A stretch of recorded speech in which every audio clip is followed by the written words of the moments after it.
Туризмді дамытуда ауылдың мүмкіндігі мол. Шетелдіктерді зәулім ғимараттар емес, алдымен қаймағы бұзылмаған қазақтың ұлттық кәсібі қызықтырады. Алматыдан арнайы келген мамандар осылай дейді. Олар 2 күн бойы Жолы ауданы Тәттібай Дүйсенбайұлы ауылының тұрғындарына бизнес бастау жайлы дәріс өткізді. Шараға біздің арна тілшілері де қатысып қайтты. Жер астынан атқылап жатқан мұнайы болмаса да, әлемге аты аян мемлекеттер көп. Аузын айға балаған кей шетелдің өзінде еш қазба байлықта шықпайды.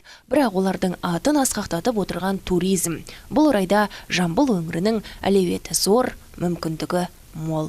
Задача проекта в первую очередь это обеспечение рабочими местами. Басты мақсат ауыл тұрғындарын бизнеске тарту, оның ішінде экотуризмді дамыту. Біз 2 күн тегін оқытамыз. Туристер тарту үшін арнайы кластерлер көрсетеміз. Бұл жерде артық ақша салып бизнес бастаудың қажеті жоқ. Өздерінің тұрып жатқан үйлерін туристерге арнап лайықтап жасаса болды. Майды қалай шайқайды, қымызды қалай жасайды. Соны көрсетсе болды, оның өзі шетелдіктер үшін мастер-класс.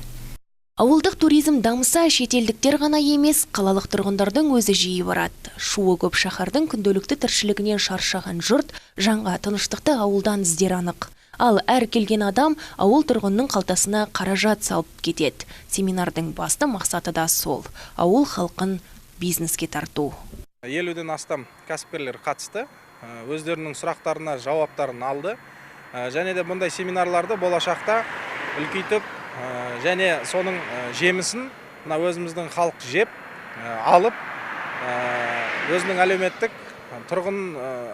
әлеуметтік жағдайын өсірсе деген мақсатта жүргізілуде бұл шара. Жергілікті биліктің экотуризмді Жуалы ауданында дамытқалы отырғаны бекер емес. Ауданда Қаралма таушаңғы базасы салынып жатыр. Жұмыстар 80%-ға аяқталып та қойған. Тұрғындар осы жерге келген туристерді тартып, ауылдың тұрмысымен таныстырып, бизнес жасауға мүмкіндіктері бар. Жалпы аудан бойынша туристік нысандар біздегі енді табиғи мәдени мұра ескерткіштерді есептемегенде, жалпы турист қабылдауға бізде 2 қонақ үй, 4 демалыс туристік орталықтары бар. Және қосымша биылғы іске қосылу жоспарланып отқан Қаралма таушаңғы базасы іске қосылуға отыр. Жалпы бұл туристік демалыс орталықтарында жазғы маусымдарында 2000-ға дейін адам қабылдап қызмет көрсетеді, 2000 адамға дейін.